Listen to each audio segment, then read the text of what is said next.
10 livres d'explosifs furent attachés au corps du chien. Il fut ensuite lancé à toute vitesse vers le champ de bataille pour faire sauter les chars ennemis. Mais à l'approche d'un char, il se coucha soudainement au sol, dissimulant sa présence. Finalement, au milieu de l'attente générale, le chien se cacha facilement sous le char. Il déclencha alors les explosifs, détruisant un char ennemi. Tel était le sort de tous les chiens kamikazes. Une fois sur le champ de bataille, ils ne pouvaient aller que mourir avec l'ennemi. Il n'y avait absolument aucune chance qu'ils reviennent vivants. Cependant, certains chiens kamikazes paniquaient à la vue des tirs de chars et s'enfuyaient rapidement vers le bord du champ de bataille. Mais même pour les chiens, l'armée soviétique ne tolérait aucune désertion. C'est pourquoi les soldats en faction tiraient directement sur le chien, déclenchant les explosifs. Et certains autres chiens kamikazes, effrayés, s'arrêtaient immédiatement et faisaient demi-tour. Les soldats étaient terrifiés. Si le chien était revenu en courant et avait déclenché les explosifs, cela aurait causé des dégâts considérables à tout le camp. Le commandant ordonna donc une nouvelle fois aux soldats postés sur le barrage d'euthanasier le chien. La dresseuse était profondément attristée. Elle raconta avoir fouillé le champ de bataille de fond en comble aux jumelles sans trouver la moindre trace de l'animal. Mais alors qu'elle désespérait, Jules Baaz, le chien kamikaze aux résultats d'entraînement les plus médiocres,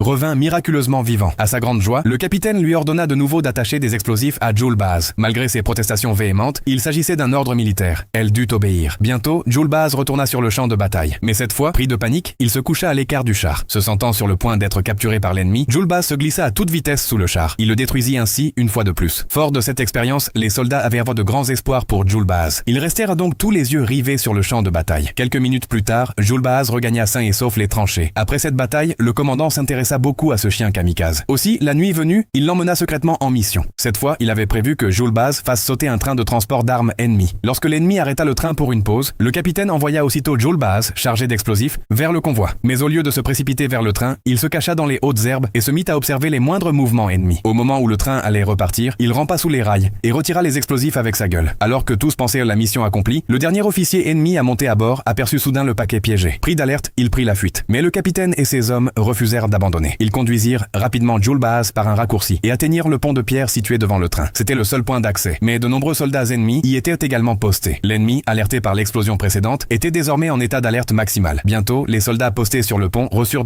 l'ordre de fouiller les environs. C'était le moment idéal pour Jules Baaz d'avancer, le pont étant alors sans défense. Il atteignit aisément le point de détonation. À cet instant précis, le train venait d'atteindre le pont. Une violente explosion retentit. Le train fut entièrement détruit et Jules Baaz disparut à jamais dans cet océan de feu.